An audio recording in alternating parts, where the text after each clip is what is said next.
আল্লাহ বলছেন ফা ইন্না মাআল উসরি ইউসরা, ইন্না মাআল উসরি ইউসরা। সাধারণত এর অনুবাদ করা হয় কষ্টের সাথেই স্বস্তি আছে, নিঃসন্দেহে কষ্টের সাথেই স্বস্তি আছে। এই আয়াতের গড়পড়তা এটাই অনুবাদ। তবে সবার আগে কিভাবে ছোট ছোট সূরাগুলোকে কদর করতে হয় সে ব্যাপারে আমি কিছুটা আলোকপাত করতে চাই। আপনাদের অনেকেই এই সূরাটি মুখস্থ করেছেন। এটা ইসলামের খুবই সুন্দর একটা শিক্ষা এবং আমাদের জীবনের জন্য সুন্দর একটা শিক্ষা। আল কোরআনের কিছু কিছু ছোট সূরার মাঝে গভীরতম শিক্ষা লুকিয়ে আছে।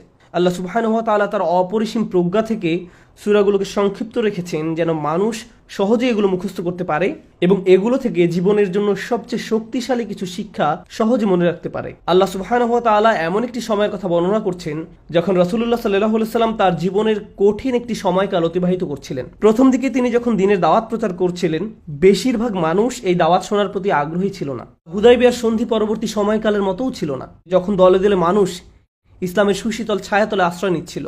নবুয়তি মিশনের প্রথম দিকে মানুষ তার জন্য কাজটা অনেক কঠিন করে তুলেছিল। যে কেউ রাসূলুল্লাহ সাল্লাল্লাহু আলাইহি সাল্লামের দাওয়াত গ্রহণ করত, সুফাহা তথা বোকা বলা হতো, বুদ্ধিহীন বলা হতো, অথবা বলা হতো তিনি এদেরকে বোকা বানিয়েছেন।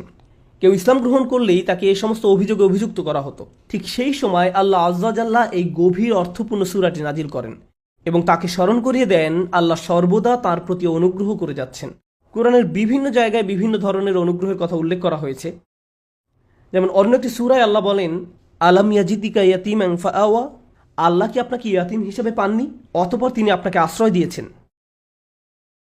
ওয়াজাদাকা দাল্লান ফাহাদা ওয়াজাদাকা আইলান ফাআগনা, আল্লাহ বলেন তিনি আপনাকে পথ খুঁজতে থাকা অবস্থায় পেয়েছেন। তিনি আরও বলেন তিনি আপনাকে নিঃস্ব পেয়েছিলেন এবং তিনি আপনাকে সম্পদশালী করে দিয়েছেন, অর্থাৎ খাদিজা রাদিয়াল্লাহু তাআলা আনহার সাথে বিয়ের মাধ্যমে।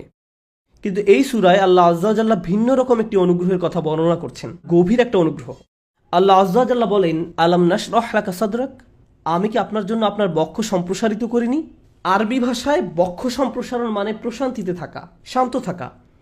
রাসূলুল্লাহ সাল্লাল্লাহু আলাইহি সাল্লাম সহজ কোনো পরিস্থিতিতে ছিলেন না। তার আশেপাশে সবাই তার বিরুদ্ধে সমানে অভিযোগ করে যাচ্ছিল, নয়তো তাকে শারীরিকভাবে আক্রমণ করতে চাইতো।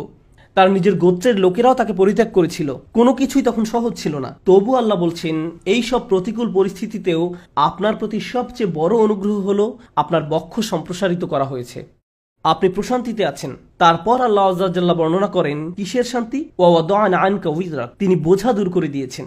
এই আয়াতে বোঝা বলতে কি বোঝানো হয়েছে তা নিয়ে ওলামারা অনেক মন্তব্য করেছেন। তার থেকে একটি ব্যাপারে আজকের খুতবায় আলোচনা করব। রাসূলুল্লাহ সাল্লাল্লাহু আলাইহি সাল্লাম নবুয়ত লাভ করার পূর্বে মক্কা থেকে নিজেকে দূরে সরিয়ে নিতেন এবং পৃথিবীতে কেন এত দুঃখ কষ্ট তা নিয়ে চিন্তামগ্ন থাকতেন। তিনি ঘন্টার পর ঘন্টা